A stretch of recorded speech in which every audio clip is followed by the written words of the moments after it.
अल्हम्दुलिल्लाह तारीखी शहर औरंगाबाद से एडीएन केबल नेटवर्क शुरू हो चुका है। इसमें आइंदा जो है इनके पेश नज़र उर्दू और मराठी न्यूज़ शुरू होगी इंशाअल्लाह। मौजूदा हालात में जिस तरीके से इन्होंने बेसरो सामानी के असबाब के पेश नज़र इतनी बड़ी हिम्मत की है, मैं पूरी टीम को अपनी जानिब से दिल की गहराइयों से मुबारकबाद देता हूं। हम सब जानते हैं कि इस वक्त पूरे मुल्क में उर्दू के साथ जो सौतेला सलूक किया जा रहा है वो किसी से छुपा हुआ नहीं है, चाहे वो इलेक्ट्रॉनिक मीडिया हो या प्रिंट मीडिया हो। ऐसे वक्त में इनकी पूरी टीम का इस बात का इरादा करना और इसमें आगे बढ़ना वाकई ये काबिल कदर इक़दाम है।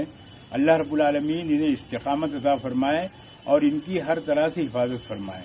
मौजूदा दौर में हमारे अपने न्यूज़ के लिए, मालूमात के लिए बहुत ज़रूरी था, क्योंकि मौजूदा दौर में जो चीज़ें चल रही है तो उसमें मामला इतना प्रोफेशनल हो चुका है कि एक ऐसी गलत चीज़ जिसका कोई सिरे से वजूद नहीं है उसको इतना बोला जा रहा है कि वो झूठ सच में साबित हो जा रहा है।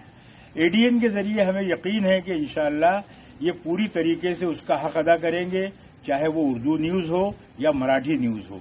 हम आने वाले दिनों में इससे पूरा फायदा उठा सकते हैं और इसके जरिए से हमारे पास सही मालूमात आएगी, सही जानकारी हमको मिलेगी और सही सिमत में हम जाएंगे।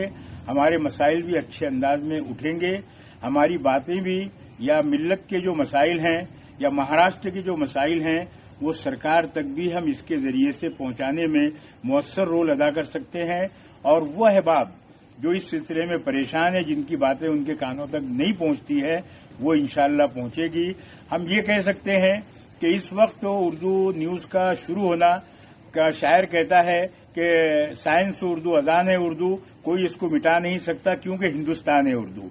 इसके साथ चाहे जो भी सलूक किया जाता रहे, लेकिन ये जो टीम सामने हमारे आई है, जिसमें अय्यूब खान साहब हैं जो औरंगाबाद शहर के कारपोरेटर हैं, मिर्जा नईम बेग साहब हैं, इरफान पटेल हैं, अब्दुल क़य्यूम साहब पटेल हैं, तैयब पटेल हैं और नरेश पाटिल साहब हैं। मैं इन सभी को ऑल इंडिया तंजीम अइम्मा मसाजिद महाराष्ट्र और मरकजी मजलिस इफ़ाक़ुल उलमा वल अइम्मा की जानिब से तहे दिल से मुबारकबाद पेश करता हूं और दुआ करता हूं कि अल्लाह रब्बुल आलमीन इस चैनल को चलाने में इनकी जितनी रुकावटें आती है वो अपने फजल करम से दूर फरमा दे और इन्हें देर तक मिल्लत की खिदमत अंजाम देने की शक्लें सूरतें पैदा फरमा दे।